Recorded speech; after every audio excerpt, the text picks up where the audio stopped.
What's up mga idol? Welcome sa my vlog, Turong Gala. Ngayon pong umaga ako yung nagpunta dito sa aking baka at ngayon po ako minapansin sa kanya. At yung pong kanyang tali sa nguso, yun po ay nagsugat na. At yun nga po mga kaibigan ay gusto kong palitan at nagdala po ako ng lubid ngayon.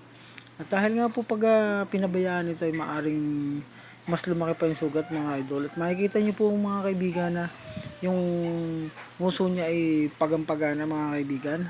Kaya nga po at ngayong umaga ay nagawa ako ng lubid na pampalit sa kanya. At ito nga po, tabakawa ko na yung lubid na papalit sa kanya. At ito na nga po mga kaibigan at dadalhin ko na doon sa kabilang dulo. Doon po sa may pad ng kakahuyan. At doon po yung malalaki po ang puno para po doon ko itali. Ano nga po na kagad naman sa sumunod at dahil nga po masakit ang kanyang nguso ay kapag hinigit mo ay madali siyang sumunod. Hindi katulad doon dati na medyo matigas ang ulo at may pagtakbo pa itong baka na ito. Dahil nga po mga kaibigan, pag po ito pinabayaan ko ay ito po ay yung magsusugat na magsusugat hanggang sa lumaki.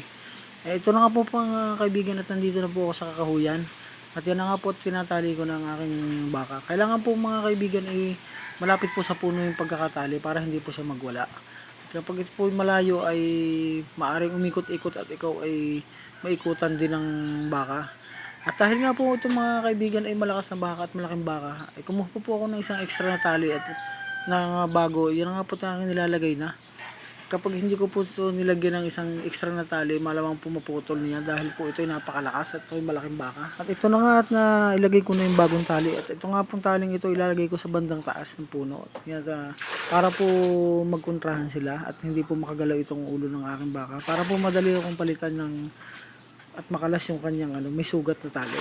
Ano nga po mga kaibigan at ako sinusugod niya at medyo nagagalit yung baka. At ito na nga mga kaibigan, natatapos ko ng itali yung baka at ngayon po inuumpisahan ko nang tanggalin yung tali niya sa mukha at para po mailipat ko na mga kaibigan. Ayun nga po at mahirap ang... At dahil nga mga kaibigan siya nasasaktan ay ayaw po niyang ipatanggal yung kanyang lubid sa kanyang mukha. At pagampagana po yung kanyang mukha. At dahil nga nahawakan ko ng mga kaibigan, hindi na po siya makagalaw. Ayan na po at malapit na pong matanggal mga kaibigan. Dahil nga po sa pagtsatsaga akong tanggalin na ito nga at tinatanggal ko na mga kaibigan. At makikita po na sugat na yung kanyang ilong mga kaibigan sa kanyang nguso. At pagana po yung kanyang sugat. At ito po i-adjust ko para po maging maayos po yung pagkain niya. Hindi na po siya halos makakain mga kaibigan dahil pagana po yung kanyang nguso. At ito na nga mga kaibigan at kinuha ko na po yung aking ginawang bagong mortegon. Ugalang. At ang inilagay ko na nga mga kaibigan na yung bagong binintali para po mas matibay. At mas tumagal po mga kaibigan.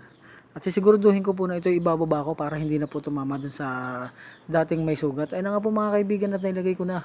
Ayan po kitang kita po nyo na salan-salan dun sa sugat na dating namamaga. At kailangan po itong gawin mga kaibigan at hindi po dapat pabayaan ang ating baka na ganito. Dahil po pag pinabayaan na po natin hindi po natin chilik ang ating mga baka, ikawawa naman po sila. At hindi po naman nila alam yan.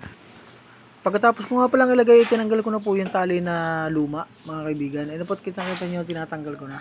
Ay nangatanggal ko na mga kaibigan at muli ko ipapakita sa inyo yung yung sugat. Ayun po, pagampagana. Pero malayo na po yung kanyang tali dun sa kanyang sugat.